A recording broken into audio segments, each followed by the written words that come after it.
All right, so we're going to start in a second chapter on the same decade, the 1920s. And the Tindall and Shi title for this chapter 24 is The Reactionary Twenties. And I think it's always good to have kind of an understanding of what this means. There's a thing that's been done in American language that has, in my opinion, created a lot of confusion. If I look at a political spectrum, which goes from left to right? Left-wing politics tend to be more liberal. Right-wing politics are conservative. And what the media has been doing for the past, I would say 20 or 30 years, has been to call any extreme behavior radical. In point of fact, radical is a term that's supposed to mean extreme left-wing behavior. And the reason for that is liberals tend to be more open-minded and want to try new things, but people who are extreme left are those who want to destroy the existing system completely and replace it with something extremely new, hence radical.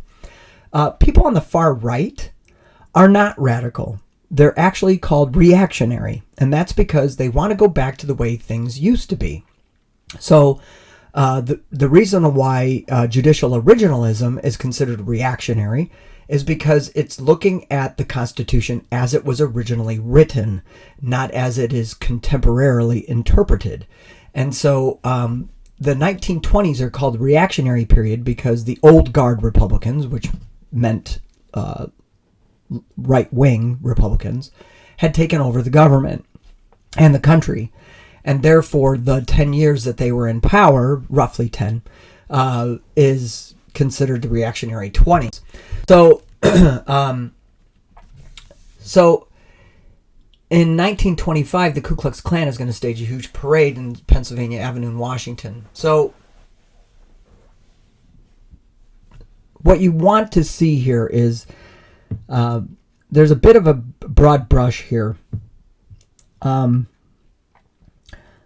If you consider the Ku Klux Klan to be a reactionary organization, which it is, I would also argue it's immoral and insane, but then you would be correct. However, this should not be used to sort of underscore all right-wing people. There's a tendency in this book, if you read it without scrutinizing it, you can sort of see this sort of trend. So what happens here is that there's an incredible shift in the population, starting with the election of 1920. And so Warren Harding, who was a former newspaperman and senator of Ohio, which is one of the major electoral states of the period, gets elected president.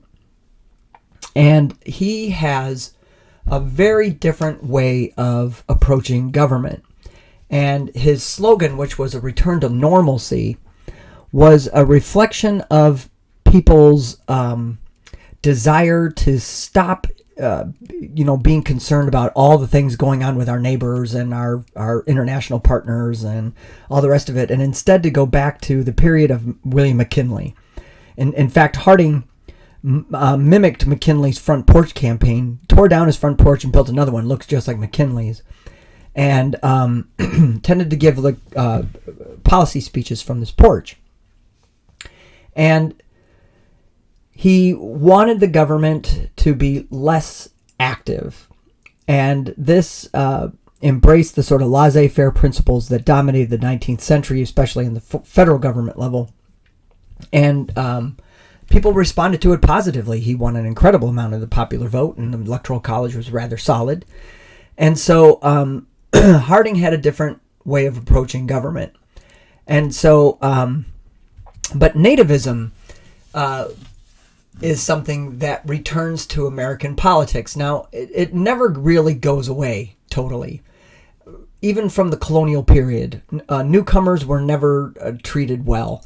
And so the wave of immigrants that came at the end of the 19th century, which are predominantly from Southern and Eastern Europe, were seen by many people in mainstream America, particularly white Anglo-Saxon Protestant America, as a threat to I don't know what you would call it, I guess the quote-unquote American way of life. And so it was believed that they had to do something about it. Now, this became particularly pronounced after World War I. And so for the first time really in American history, there is a prescribed and deliberate attempt to restrict immigration. And so we see the implementation of a quota system.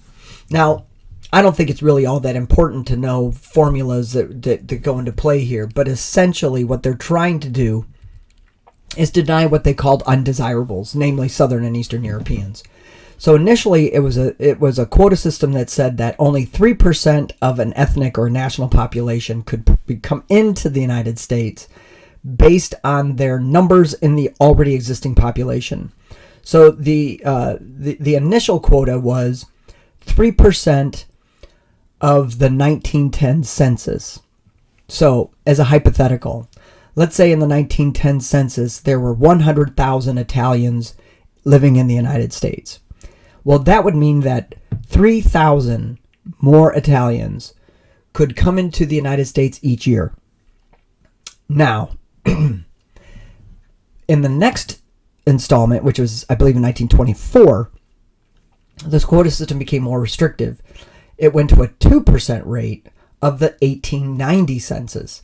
Now, this is particularly significant as it pertains to Eastern and Southern Europeans, because their entrance into the United States really doesn't come in full throttle until the 1880s. So there would be a lot smaller numbers reflected in the census of 1890 than there would be in 1910. So it was clearly a system to restrict people coming from areas that were not considered white Anglo-Saxon Protestant, or what some people refer to as traditional immigration. And let's not forget, the Chinese are still being excluded by law in the United States. So there's a lot of pressure to stop this. And the nativist hysteria really comes to light in the Sacco and Vanzetti trial. So in one of the most celebrated cases of the period, two self-described anarchists, Nicola Sacco and Bartolomeo Vanzetti, were arrested in connection with a robbery and murder. The stolen money was never found, but both were convicted in a widely publicized trial, and they were both eventually executed. And what happened was they became sort of the focus of the left and the right. Progressives in America saw their trial and conviction and execution as a sign that America had lost its way, that the nativism had become criminal, and that this was,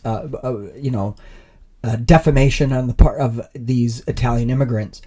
For people on the far right, these self-described anarchists and socialists who were, seen as agitators, were exactly proof positive that America was being infiltrated by evil sources from outside the country.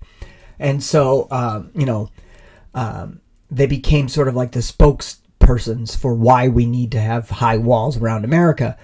And they become sort of a cause célèbre for the period. Now, for the Ku Klux Klan, this is an organization that for the most part had died out after Reconstruction.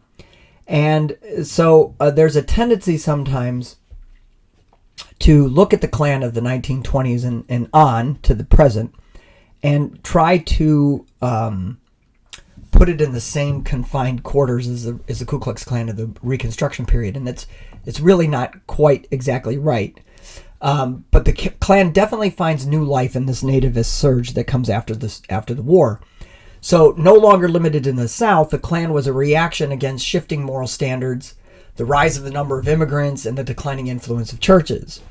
And so in this manifestation, the Klan is going to become a nationwide operation. It's going to be expanded through mail orders, believe it or not.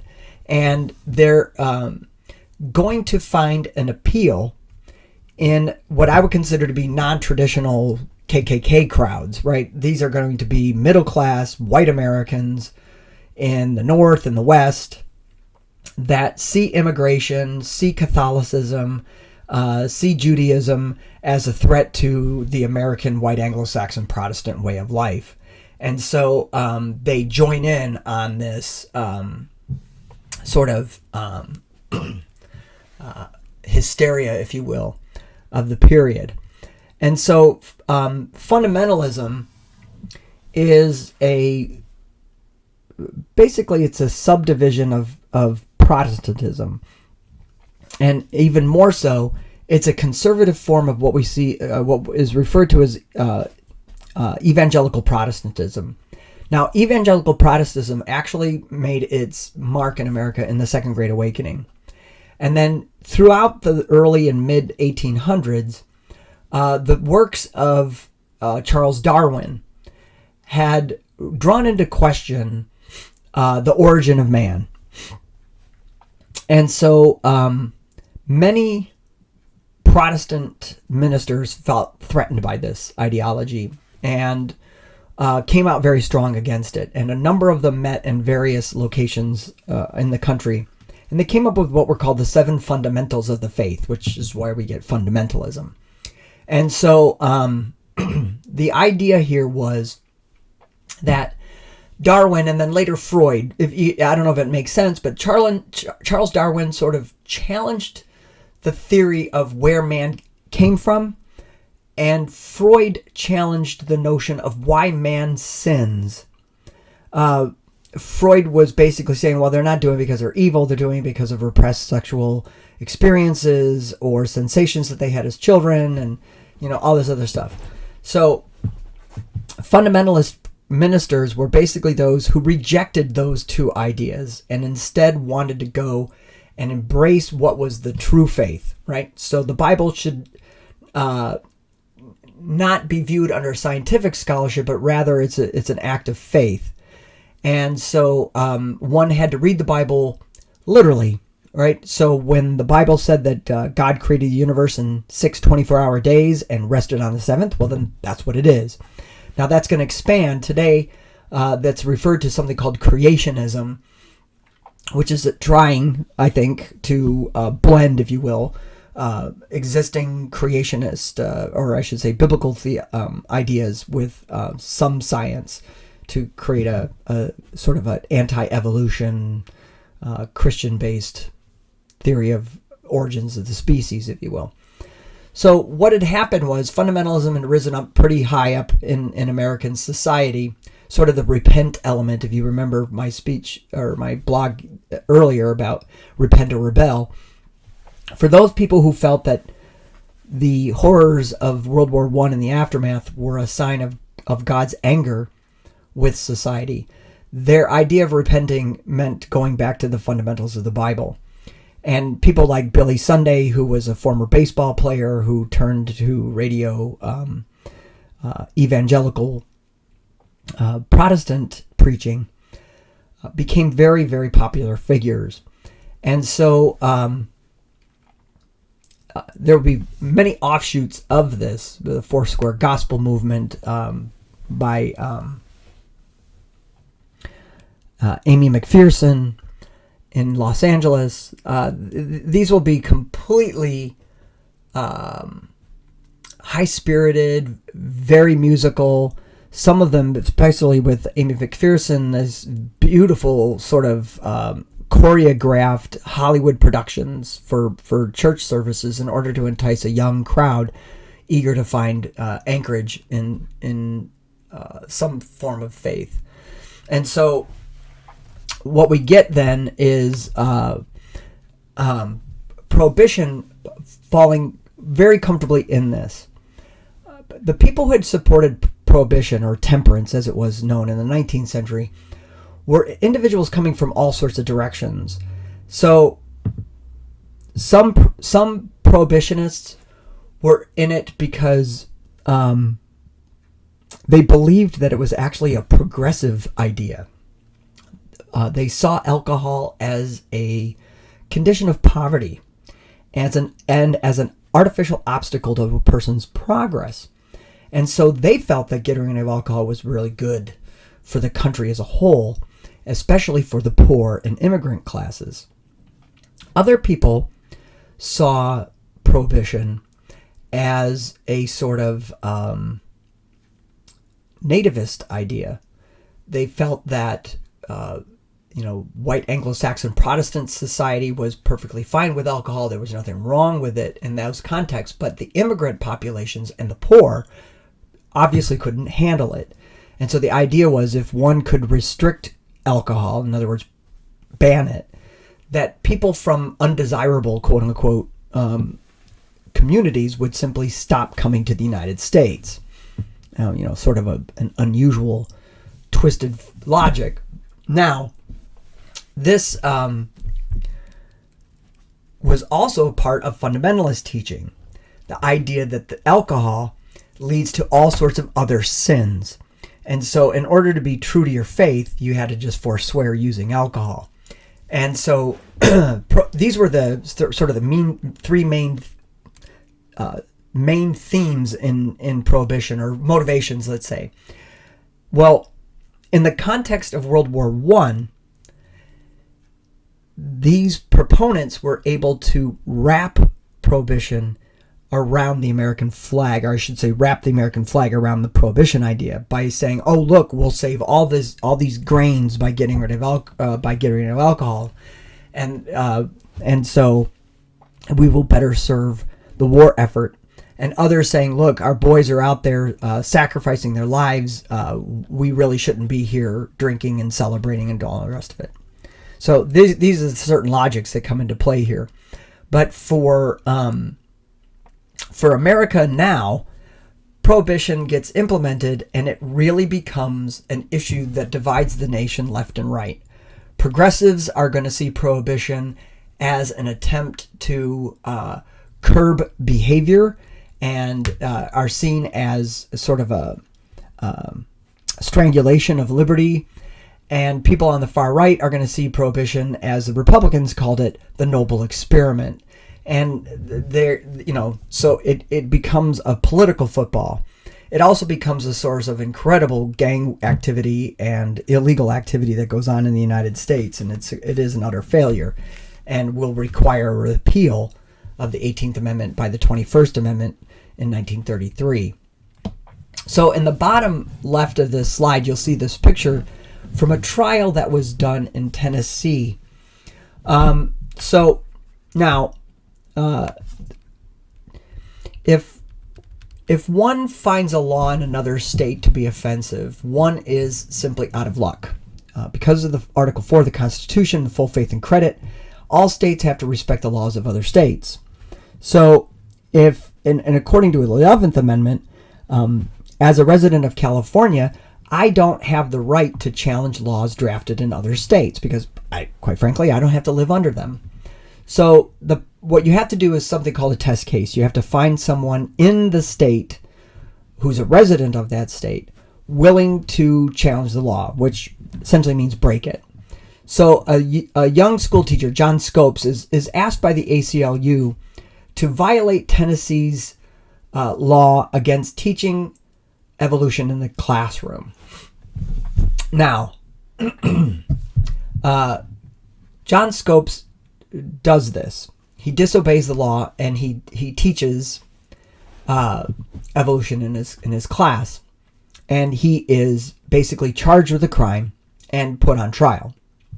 Now, the ACLU provided Scopes with free legal counsel and an attorney named Clarence Darrow of Chicago. The state of Tennessee was to be served by the former three-time presidential candidate and Secretary of State William Jennings Bryan, who considered himself to be an expert on the Bible. Now, what ends up happening is we have this essentially media circus trial in Tennessee, where the state of Tennessee is trying a crime while the ACLU is putting the idea of fundamentalism on trial. So at one point, and Clarence Darrow is an interesting man because he's somewhat credited for progressive law, along with Louis Brandeis, and he was introducing new techniques on how to get things argued before a court, which reflects a very progressive and what I would say loose constructionist idea of law. And he was once quoted as saying that when you know the law, argue the law. If you know the facts, argue the facts. If you have neither, bang on the table.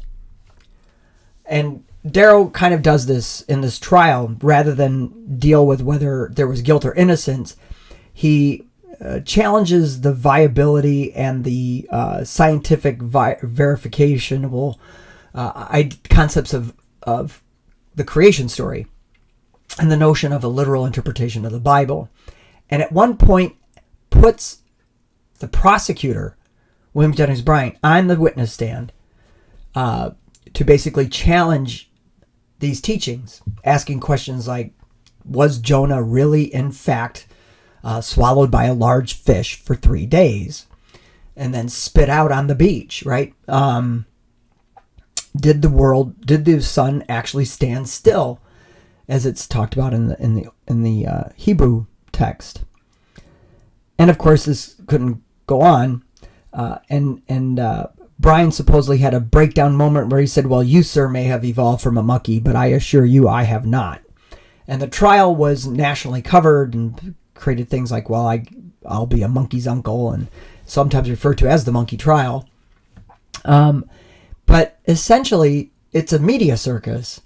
And at the end of it, the judge turns to the jury and says, look, you've heard a lot of things here, and it's been a lot of stuff said, but your job as a jury is to decide, did Mr. Scopes teach evolution in a Tennessee classroom? And of course he had. And so he was found guilty. The ACLU paid his fine, which I believe it was $100. But they lost the trial, but they won the argument. Other states, and including Tennessee, eventually drop this restriction. And as we know today, obviously classrooms all over the country now, of course, teach the evolution. And so now, for unions, now anti-union sentiment was strongest in the South, and it's going to build up to a very heavy issue in what's called the Gastonia strike in 1929, which is the picture on the screen here. And unions had been weakened by the Red Scare and the strikes of 1919.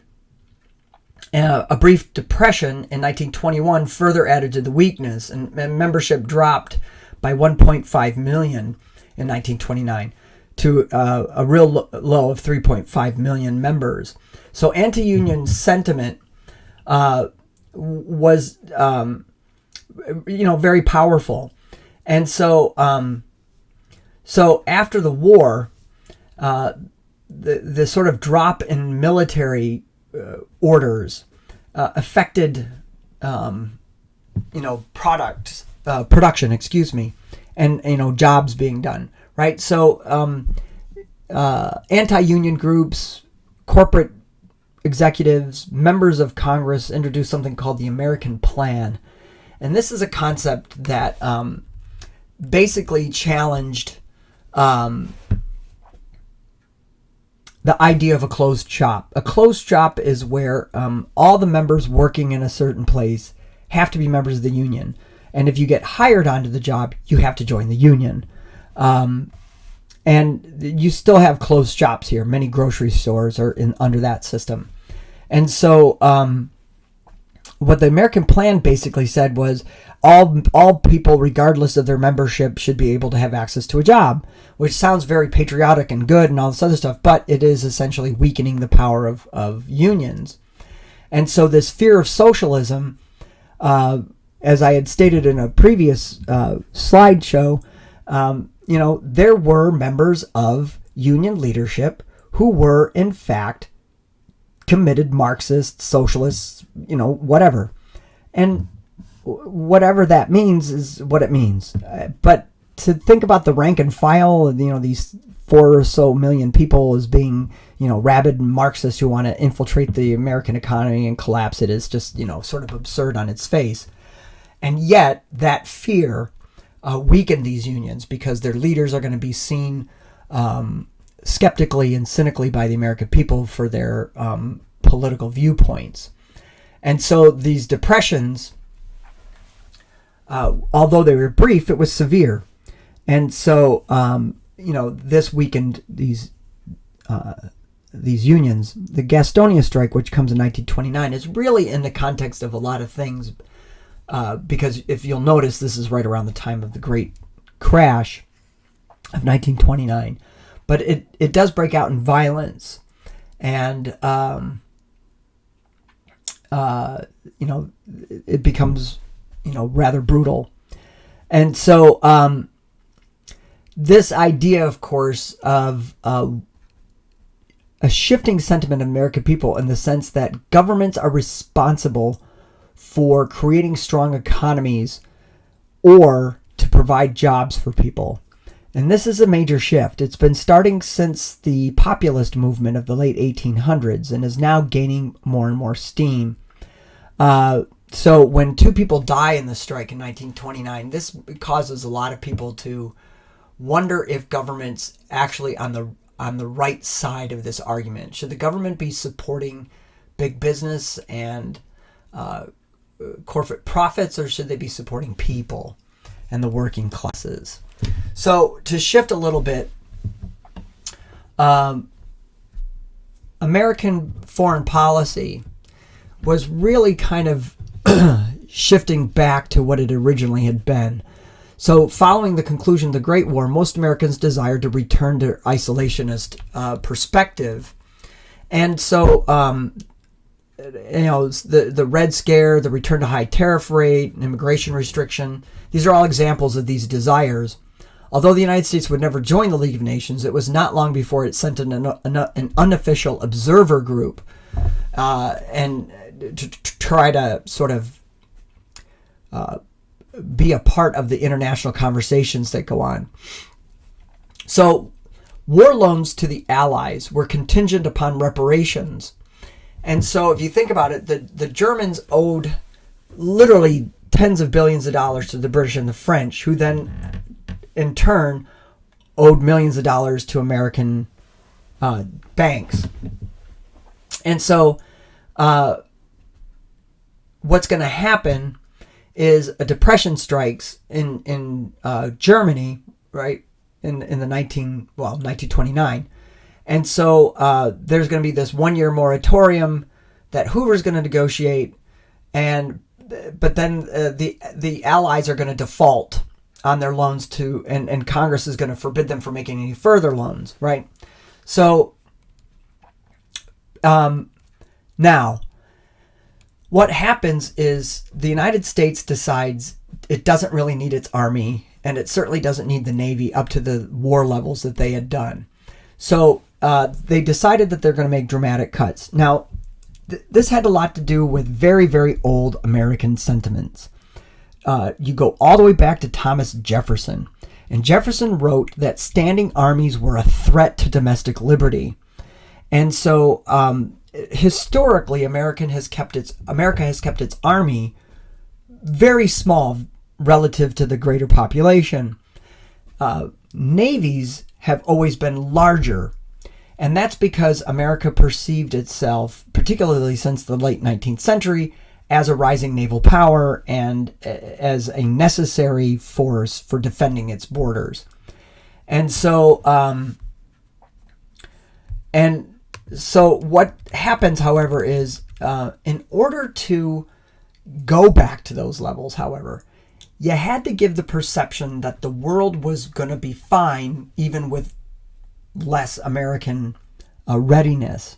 So in 1922, we have what's called the Naval War Conference, also known as the Five Power Treaty. And it limited the United States, England, Japan, Italy, and France to a maximum number of naval vessels. Moreover, all of them had to agree that they would further refrain from fortifying their Pacific possessions, right? These so-called coaling stations that have been created during the time. And so it's somewhat cynical, however. The treaty excluded new technology like cruisers and, more importantly, aircraft carriers were not considered in these restrictions, which is a very new and, as will be proven in World War II, to be very lethal naval war technology. And so the ratios that were set up there were really meant to keep the status quo, i.e. the United States and Britain would be the two leading naval powers in the world, followed by France and then Italy and then Japan. And this creates a lot of resentment.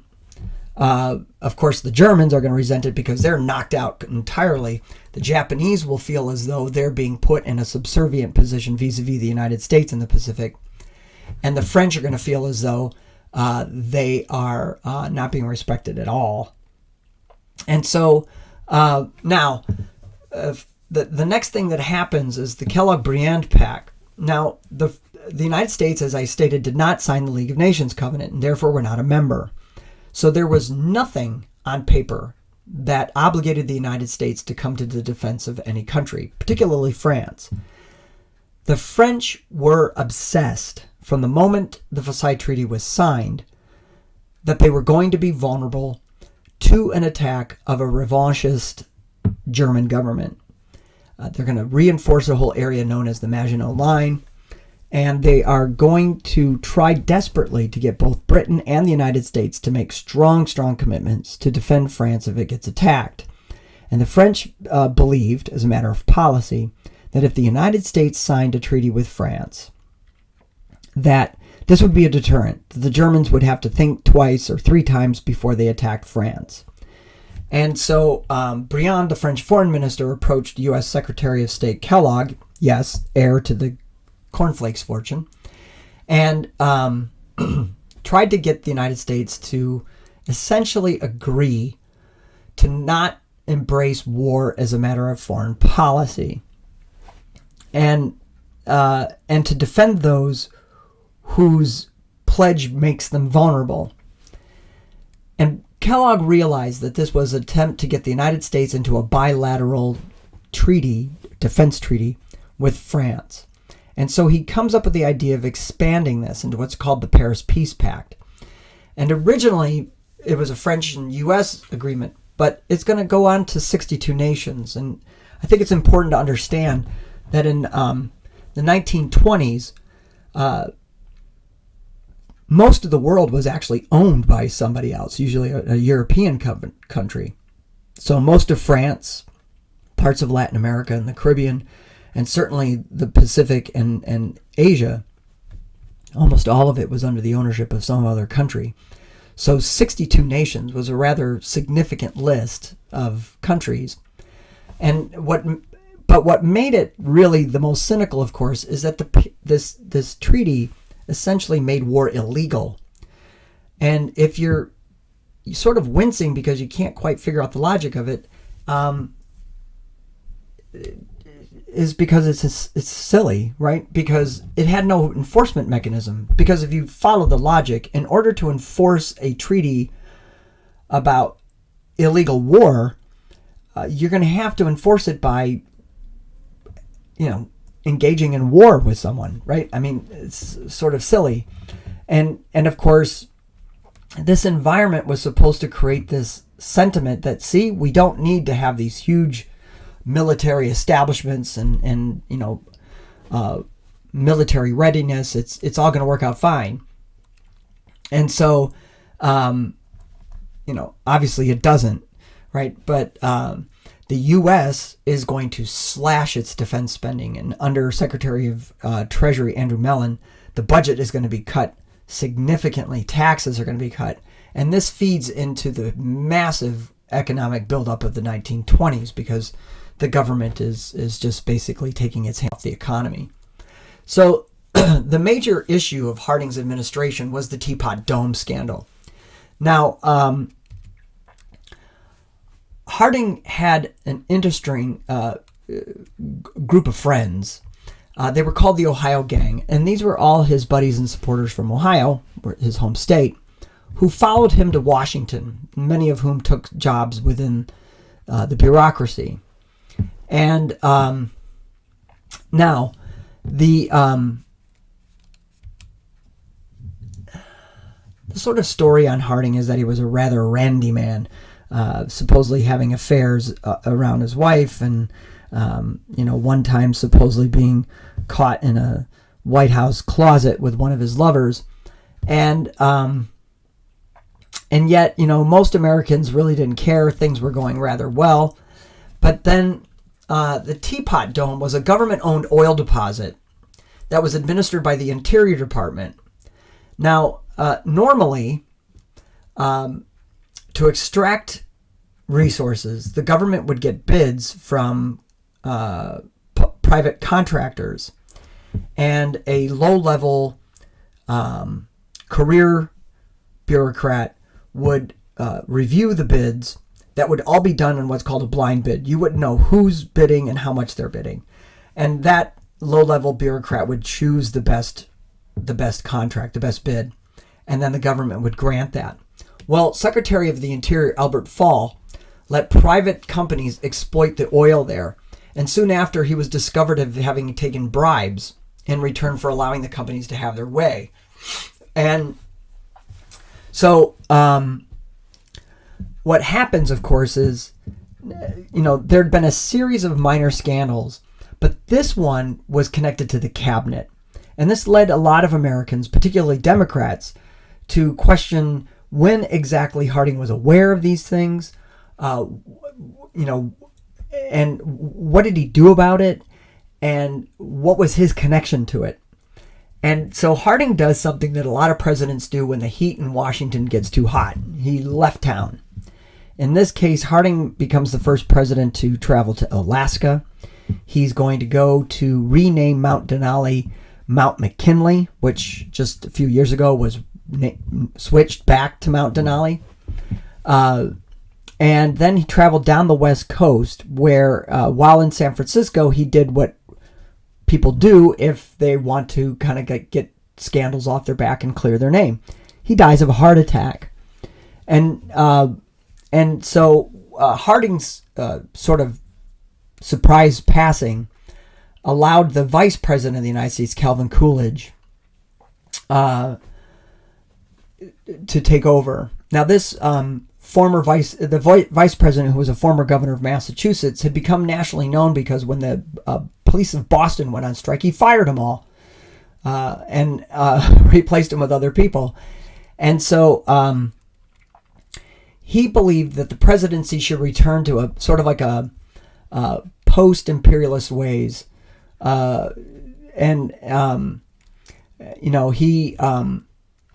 had the complete opposite disposition of Harding, where Harding was outgoing and boisterous and sort of backslapper. Coolidge rarely spoke in public. He was called Silent Cal for that reason. And what happens, of course, is Coolidge basically embraces the idea of austerity budgets, low taxes. He once said that the business of America is business, and embraced liberal economics, which is basically laissez-faire. And the economy, of course, starts to really go in the right direction. In 1924, he's easily elected on his own with the slogan, "Keep cool with Cal." And he really sets the tone for the United States. And the economy very quickly not only stabilizes it, but it really starts to cook starting in the 1925. And so now, there were problems in the economy. And if you remember, I had talked about how the 20s are kind of like an era of good feelings. Everything looks great on the surface, but underneath there's problems.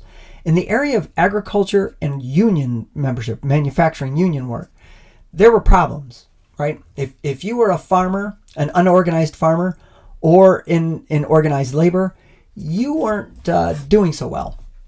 In the area of agriculture, it was a self-inflicted wound in many ways. During the war, commodity prices went high and stayed there. So a lot of American farmers expanded production because they knew that they would get the higher price regardless. Well, many of them borrowed money, many of them went into debt, and when the war ended, the demand shrank, not to a negative sense, but basically back to what it was before the war, which, equilibrium is what we would call it in economics. But anyway, farmers found themselves in a lot of trouble, and their supporters in Congress put forward something called the McNary-Haugen bill. Now, normally this would be seen as a trivial bill, and I should preface this by saying Coolidge didn't want to not help. So earlier, Coolidge signs a bill called the Agricultural Marketing Act, which allowed farmers to pool their resources in order to promote and market their products. This is why we have the California cheese commercials or the Got Milk commercials, right? It's by the dairy councils that are allowed to pool their money and advertise. Normally, that would be seen as monopolistic behavior and would be illegal under antitrust law. And that act exempted agriculture from that. So he supported helping agriculture, but this was, in Coolidge's mind, a step too far. And that's because it involved subsidization. So the McNary-Haugen bill called on the federal government to buy up all the surplus commodities in America at the higher price, which is creating what they called parity. And then the government was supposed to just try to get rid of whatever they can and basically dump it overseas for whatever they could get. And then the government would simply eat the difference. And two separate Congresses passed this bill, and Coolidge vetoes it both times. He's just absolutely not interested. It's important to understand it, I think, because FDR is going to revive this in something called the Agricultural Adjustment Act in the 1930s, and it has remained, in a sense, federal government behavior, right, to subsidize commodities or even to pay farmers not to grow things in order to create scarcity in the economy and maintain higher prices. So in 1928, the press corps was waiting outside the White House, and President Coolidge came out to them, handed one of them a piece of paper, and walked back into the White House without comment. And on the paper it said, Calvin Coolidge, choose not to run for president in 1928. This is quite of a shock. He was relatively popular. I mean, it wasn't anything real scandalous going on for Coolidge. The economy was doing very well. And there's always been a mystery as to why he did this. Some people, mostly Democrats, theorized that Coolidge knew that the proverbial shit was hitting the fan and wanted to get as far away from Washington as he could. Some people believe that he really just didn't like being president, that it didn't bode well with his personality to just be this constant figure of attention and intrusion. And then there's also the theory that he feared that there was going to be other Republicans who were going to try to unseat him for the nomination of the party. And he thought that by resigning, the party leaders, the party bosses, would come to him and offer their support and basically brush out any possible opposition. But regardless of why, we really don't know for sure, Coolidge steps aside. So the Republican Party turns to the Secretary of Commerce, Herbert Hoover. The Democrats will nominate Alfred Smith of New York. So Coolidge is from California. And it's kind of an interesting deal here. The Hoover versus Smith is really a difference in style, but also reminiscent of some of the more darker side of American politics, right? Hoover was a Quaker from California. He was basically the first Californian to be elected president. He had a really good radio voice, which was the newest medium of the period, and therefore resonated well with people. His opponent, Al Smith, had a horrible voice, very grovelly, kind of street type of voice and accent, very thick Brooklynese, if you will. And so, people in the South could hear that Brooklyn accent / Yankee style, and it really sort of turned them off. So Hoover promised a chicken in every pot, and for a former Secretary of Commerce, this was, he was seen as kind of like this ideal person to keep the economy running in all four cylinders, if you will. And so Smith had a major drawback. He was the first Irish Catholic to run for president. The next one will be John F. Kennedy in 1960. So Smith immediately falls under suspicion. Nativism in America believed that Irish were sort of a flood of humanity meant to bring the United States to the whims of the Pope, and that Irish people would be more loyal to the papacy than they would to the presidency. And so Smith was seen by many Americans with suspicion. And this will result in basically a Republican taking the South for the first time since Reconstruction. And, it's a pretty big landslide victory for Hoover. Now, the problem is Hoover doesn't see what's coming. He's referred to as the chief. He literally had a tight control over everything. And when the economy starts to flatten, he buys into corporate America's belief that the only thing that will bring sales back up is to raise the tariff and force Americans to buy American products. And in reality, this is completely the opposite thing to do. The problem with production of the 1920s is that it was overstimulated, and that the surplus production that was existing in the United States needed to find markets overseas where the products would be seen as new and vibrant and, what have you, or even to sell them at a lower price in order to get market shares. But by raising tariffs, it was encouraging other countries to raise their tariffs, and this is going to virtually stop international trade, something called a beggar thy neighbor policy. So Hoover had written a book in 1922 called American Individualism. And in it, he revived an idea that had been addressed by Alexis de Tocqueville in the 1820s. And that was that associationalism is what made America great. Now, de Tocqueville had come to the United States to study how it was that American democracy seemed to be thriving and its economy really doing well. And yet, with a national government that was relatively small vis-a-vis its size, and a rather non-intrusive presence in the country. And when he gets here, he realizes that it was because Americans, while they wanted to be left alone, voluntarily associated themselves with other like-minded people. And these associations created safety nets and support networks for people. And that made them less reliant on government. And de Tocqueville thought that was really quite impressive. And Hoover points to that and says, look, see, this is why America is better than European countries where they have what he called the dole, D-O-L-E, which we would call welfare. He's like, look, we require each other to pick ourselves up by our own bootstraps. And when we belong to these associations like the Moose Lodge and the Elks Club and the Eagles, that we can help each other out. And we don't need big government. And that's why our economies thrive and everybody does well.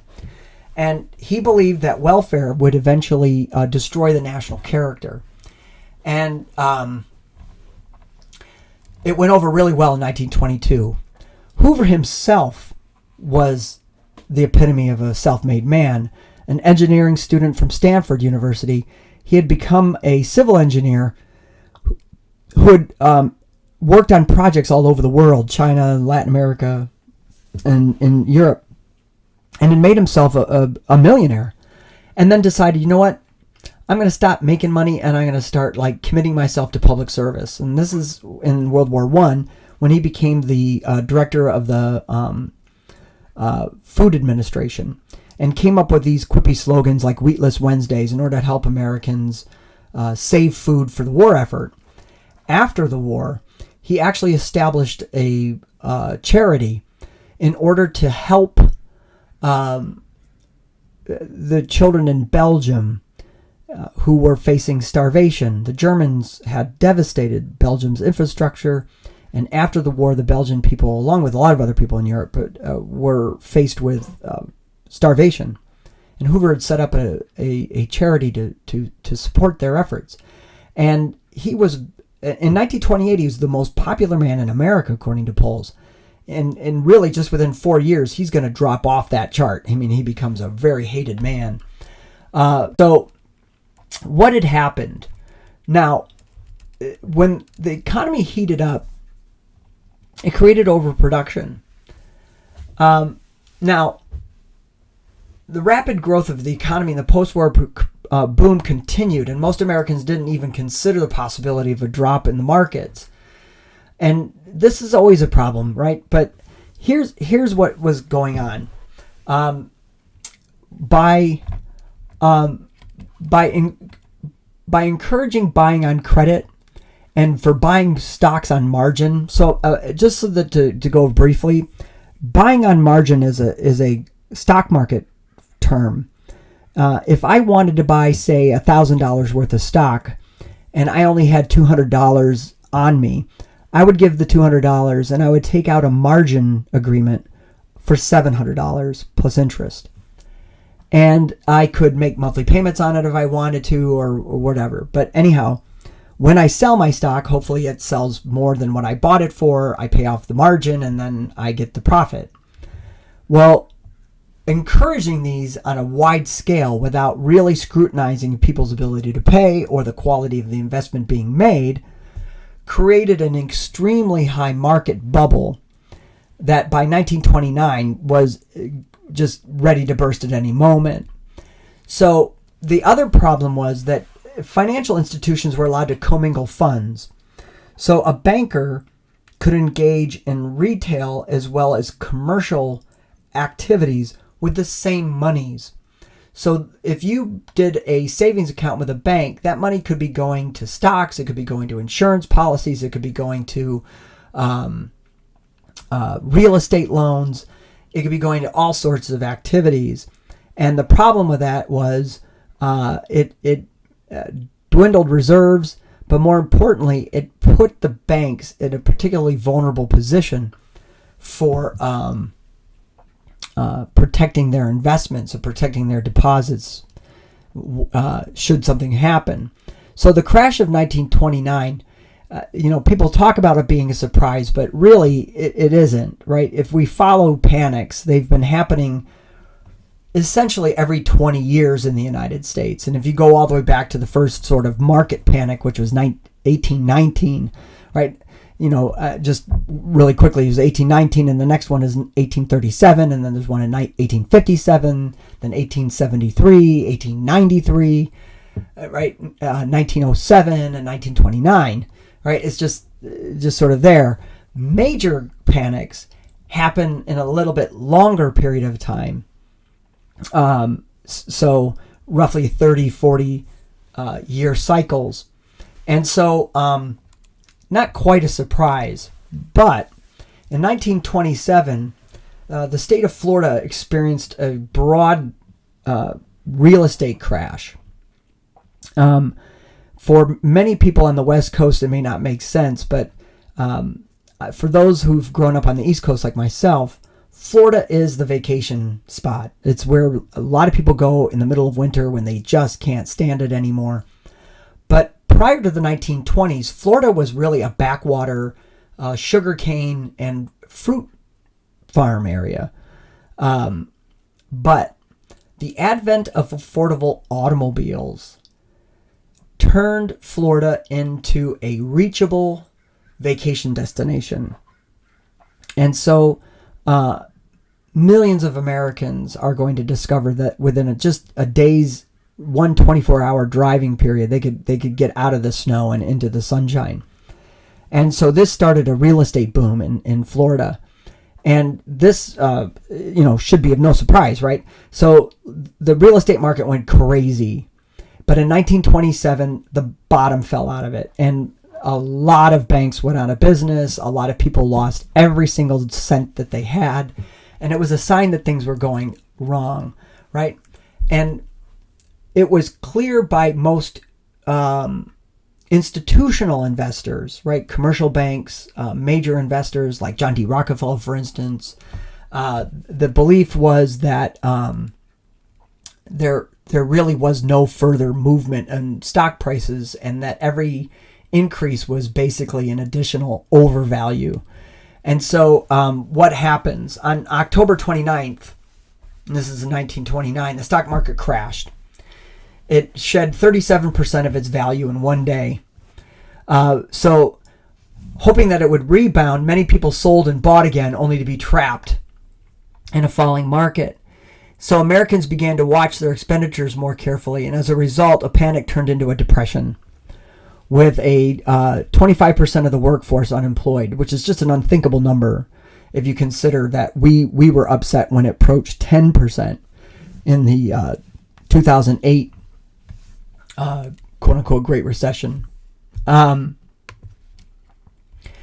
what people need to understand is that the stock market crash did not cause the depression, but it did reveal the weakness of the American economic system.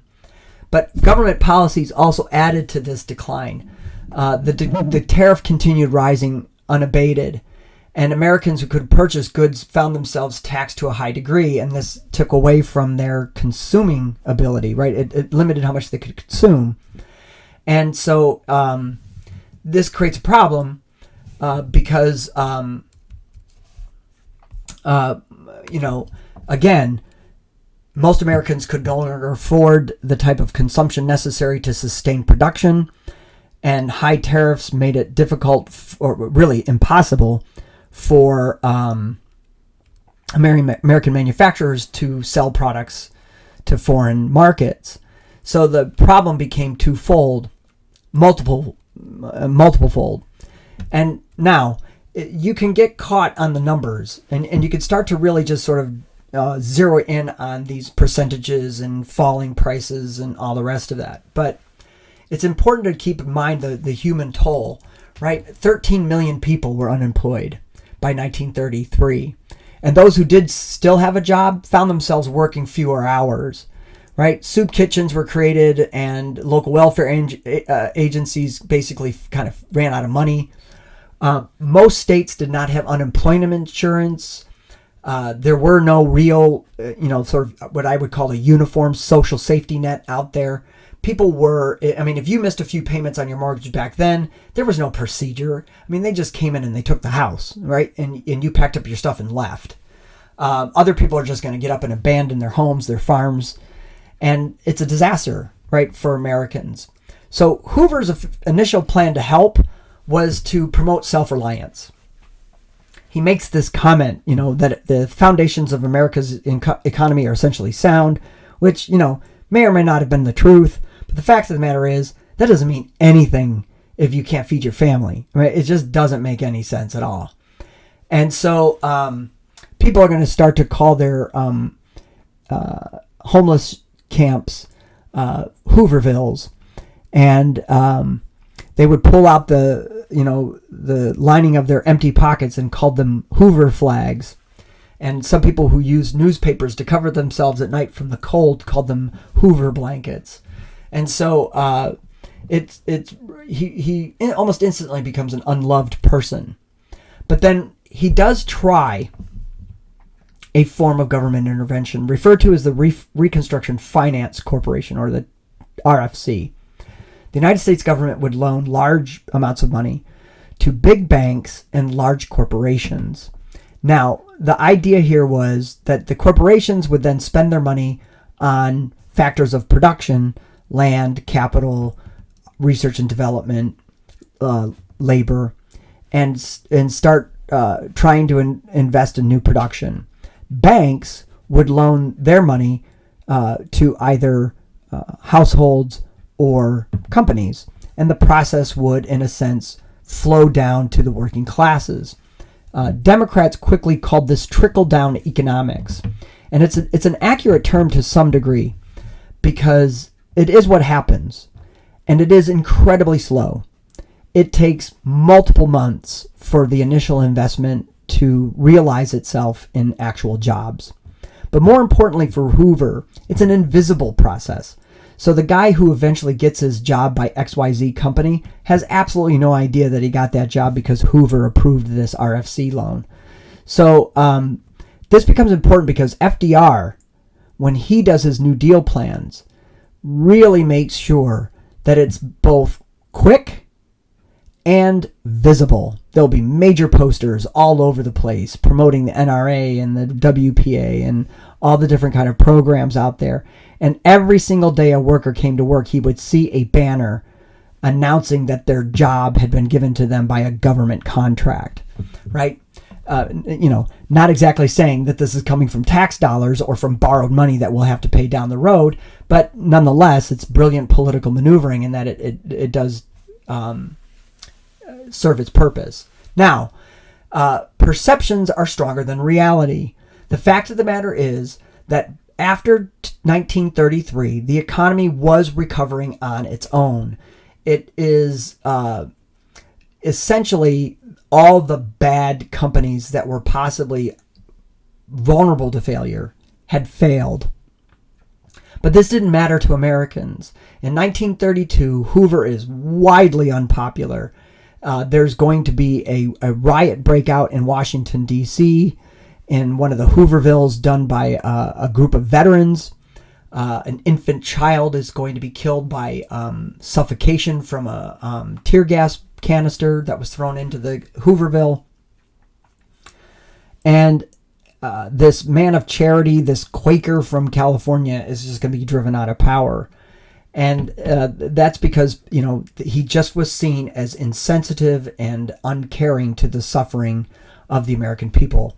And so we will continue next on the rise of FDR and how to deal with the Depression.